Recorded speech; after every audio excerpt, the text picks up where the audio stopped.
Hai, welcome to Herald Chess teman-teman. Terima kasih sudah klik video ini. Ini video yang sangat spesial. Gue ajak kalian untuk melihat permainan Brilliant yang terkenal hingga hari ini. Tapi tahukah kalian tahun 1941 mantan juara dunia catur Alexander Alekhine mainkan game Brilliant ketika dia bermain simultan catur tanpa melihat papan. Blindfold chess, guys. Yes. Gue ajak kalian untuk melihat Alexander Alekhine melawan Supiko. Jangan lupa klik tombol like-nya dulu, share, dan subscribe. Dan jangan lupa nyalakan lonceng notifikasi kalian. Dan yang lebih penting, jangan lupa gabung langganan di YouTube ini untuk dapetin konten eksklusif dari Herald Chess supaya kalian jago main catur. Yes guys, pegang bow putih Alexander Alekhine. Biasanya memang kalau dalam simultan catur ya, pemberi simultan itu memiliki hak istimewa untuk pegang bow putih. Blindfold chess atau catur buta, catur tanpa melihat papan itu artinya terkadang tidak ditutup matanya, tapi yang penting sang pemberi simultan itu nggak bisa lihat caturnya, teman-teman. Jadi mereka hanya berkomunikasi melalui langkah-langkah catur, menyebutkan notasinya. Jadi nanti ada yang menjalankan langkah dari Alexander Alekhine. Contohnya ketika dia bilang E4, nah nanti ada yang jalanin. Tapi ini lawannya lebih dari satu orang, guys. Alekhine memulai dengan langkah E4. Ya, dijawab Supiko dengan E5. Kemudian putih D4. Ya, center game. Hitam makan pion di petak D4. Kemudian putih mainkan langkah C3. Danish Gambit. Yes. Ini harus hati-hati kalau kalian pegang bow hitam ya. Nggak hati-hati dengan pembukaan ini. Pembukaan ini sangat brutal. Hitam menerima lagi pion di petak C3. Putih kali ini makan langsung dengan kuda. Hitam mainkan langkah bishop ke petak B4. Tujuan yang sangat bagus, lakukan ikatan pada raja di petak E1. Putih mengeluarkan bishop C4.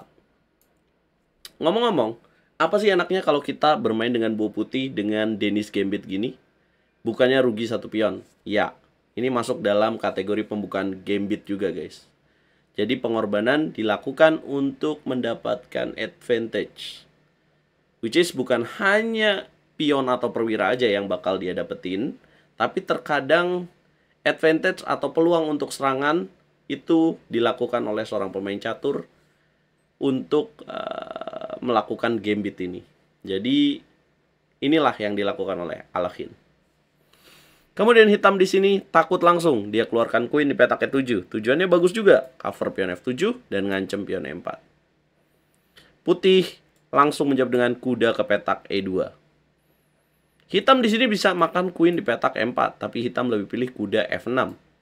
Coba kita bahas. Apabila hitam queen makan E4, maka putih akan queen ke petak B3, seimbang.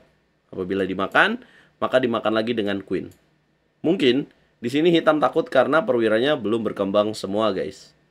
Ngeri dong, lawannya Alekhine. Ya, kemudian hitam lebih pilih kuda ke petak F6. Kemudian putih lanjutkan dengan mengamankan raja. Hitam juga mengamankan raja. Dan putih langsung mengeluarkan bishopnya kembali ke petak E5. Melakukan ikatan pada queen di petak E7. Dan hitam di sini melakukan langkah blunder dengan queen ke petak E5. Ya, langkah terbaik harusnya adalah apa, guys? Yes, petak D5 ini harusnya dijaga dengan C6. Queen E5, putih lanjutkan dengan bishop makan kuda. Hitam queen makan bishop. Kemudian kuda D5. Hitam menteri ke petak D6. Jaga bishop. Putih mainkan langkah E5. Boom. Sacrifice the pawn kembali. Tentu tujuannya untuk dapetin bishop di sini. Hitam jelas nggak mau. Queen ke petak C5. Putih kemudian rook ke petak C1. Dengan tujuan ancaman discover attack. Hitam kabur langsung. Queen ke petak A5. Ya, jadi gara-gara satu pion kerepotan nih jaga gajahnya. Kemudian A3 dimainkan. Kali ini hitam terkunci sudah bishopnya. Karena kalau mundur ada fork, garpu dengan B4. Hitam akhirnya sacrifice bishop ditukar dengan pion, dimakan lagi dan hitam C6. Sudah unggul satu perwira, tapi ditukar dengan dua pion. Apakah cukup bagi Alekhine? Tidak. Apa langkah lanjutannya? Dia mainkan langkah kuda ke petak E7 skak, hitam raja ke petak H8, dan putih mainkan queen ke petak D6. sekaligus menjaga 2 pion dan ide kuda ke petak G6. 16 langkah sudah terjadi. Apa masalah sebenarnya bagi hitam? Yes, development atau perkembangan buah. Itu menurut aku, guys. Dan hitam mainkan langkah queen ke petak D8, cover bentengnya. Putih naikkan kuda ke petak D4. Hitam coba mengeluarkan perwira buru-buru. Putih naikkan benteng ke petak C3. Hitam mendorong C5 dengan tujuan mengeluarkan bishop dan hidup bishopnya. Putih pindahkan kuda ke petak F5 menekan G7. Dan hitam di sini bishop ke petak A6. Hitam mungkin sementara merasa aman, tapi dia lupa bahwa perpindahan posisi dari perwira-perwira putih tadi sebenarnya bukan tanpa tujuan. Kalau kalian jeli, coba tebak apa langkah terbaik putih pada posisi ini, guys. Kalau kalian jeli, kalian akan menemukan langkah brilian di game ini, yaitu dengan sacrifice the queen. Boom. Dan hitam resign di sini. Can you explain why? Ya, because sekarang tujuan dari queen ke petak G6 adalah checkmate di petak G7. So, di sini hitam memiliki beberapa pilihan. Pertama, makan dengan pion H, maka putih akan checkmate dengan benteng ke petak H3. Raja nggak bisa geser, ada kuda.